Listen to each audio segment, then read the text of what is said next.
Malam itu hujan turun deras, menyapu jalanan kota yang lengang. Lampu jalan redup, memantul di genangan air, seolah ikut menangis bersama suasana malam. Di sebuah pos kecil, seorang polisi muda bernama Andi duduk sendirian. Wajahnya letih, seragamnya basah, tapi bukan hanya fisiknya yang lelah. Hatinya pun penuh beban. Sejak kecil, Andi bermimpi menjadi polisi. Ia percaya seragam biru bukan sekadar kain, melainkan simbol keberanian dan pengabdian. Namun, ia tak pernah menyangka bahwa mimpi ini akan membawanya ke jalan penuh luka, godaan, dan pengorbanan. Andi lahir dari keluarga sederhana. Ayahnya seorang sopir angkot yang kini terbaring sakit keras di rumah sakit. Ibunya sudah lama tiada. Sejak kecil, ia terbiasa hidup dengan serba kekurangan, tapi semangat ayahnya selalu mengajarkan satu hal. Jangan pernah jual harga dirimu, Andi. Harta bisa dicari, tapi kehormatan sekali hilang, tak akan kembali. Kini, kata-kata itu bergema kuat. Ayahnya butuh biaya operasi besar. Adiknya masih sekolah, butuh biaya pula. Sementara gajinya sebagai polisi muda, hanya cukup untuk makan sehari-hari dan cicilan kontrakan kecil. Hidup sebagai polisi tak selalu indah seperti di layar televisi. Andi sering menerima caci maki saat menilang pengendara yang melanggar. Ia juga sering pulang larut tanpa sempat istirahat. Ada saat-saat ia merasa seolah dunia tidak adil. Orang yang ia bantu malah membencinya, sementara keluarganya sendiri terlantar. Namun di balik semua itu, Andi masih percaya tugas seorang polisi adalah menjaga meski tak selalu dipuji. Ia tahu betul, seragam biru ini bukan untuk mencari kemewahan, melainkan untuk menjaga ketertiban. Suatu malam, Andi menerima telepon dari adiknya. Suara di seberang penuh tangis. "Bang, ayah kritis. Dokter bilang harus segera operasi. Kalau tidak, nyawa ayah terancam." Andi terdiam, matanya basah. Ia menatap gajinya yang tersisa hanya ratusan ribu rupiah. Jumlah yang bahkan tak cukup untuk membayar obat, apalagi operasi. Beban itu menghantam hatinya seperti petir. Ia ingin berteriak, ingin menyerah, tapi ia tahu, ia harus tetap tegar. Di tengah kebingungan, sebuah mobil mewah melintas pelan di depannya. Kaca jendela diturunkan. Seorang pria berjas rapi melirik ke arahnya sambil tersenyum sinis. "Pak polisi, saya punya sedikit hadiah.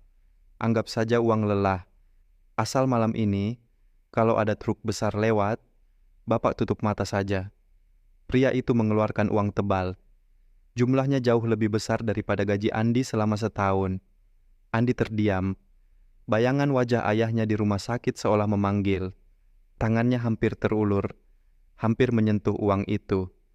Namun di saat itu juga, suara ayahnya kembali terngiang. "Jangan pernah jual harga dirimu, Andi." Andi menggertakkan giginya, menolak uang itu dengan tegas. "Maaf, saya tidak bisa." Penolakan itu membuat pria tersebut marah. Ia menatap Andi tajam. "Kau akan menyesal. Tidak ada polisi yang bisa hidup bersih di kota ini." Sejak malam itu, hidup Andi berubah. Ia mulai diteror. Ada pesan ancaman masuk ke ponselnya. Ada bayangan orang asing yang mengikutinya. Bahkan di kantor, beberapa rekan sesama polisi mulai berbisik-bisik menganggap Andi sok suci. Beban batinnya semakin berat. Di satu sisi, ayahnya semakin kritis. Di sisi lain, keselamatannya pun mulai terancam. Beberapa hari kemudian, Andi ikut operasi besar menangkap sindikat penyelundup. Tanpa disangka, orang yang pernah menawarinya uang adalah otak dari jaringan itu. Baku tembak terjadi. Andi terluka di bahu. Darah mengalir deras, tapi ia tetap bertahan. Dengan sisa tenaga, ia berhasil menahan pelaku utama hingga timnya datang membantu. Tubuhnya roboh, pandangannya mulai gelap. Di benaknya hanya ada satu doa. "Tuhan, tolong jaga ayah saya." Saat Andi tersadar di rumah sakit, ia mendapati kabar bahwa operasi ayahnya berhasil.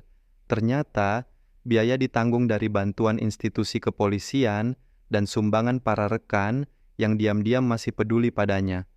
Ayahnya, meski lemah, menggenggam tangan Andi sambil berbisik, "Terima kasih Aknai, nak. Kau telah membuktikan harga diri lebih mahal dari segalanya." Andi menangis. Ia sadar, memilih jalan yang benar memang penuh luka, tapi itulah arti sejati dari pengabdian.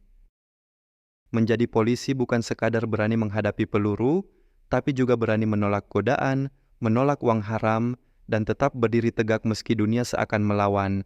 Itulah makna sesungguhnya dari seragam biru. Semoga kisah ini mengingatkan kita bahwa kehormatan lebih mahal dari segalanya. Kalau suka dengan cerita ini, jangan lupa klik like, bagikan ke teman-temanmu, dan dukung channel ini dengan subscribe agar kami semangat membuat kisah inspiratif lainnya. Terima kasih sudah menonton. Sampai jumpa di cerita berikutnya.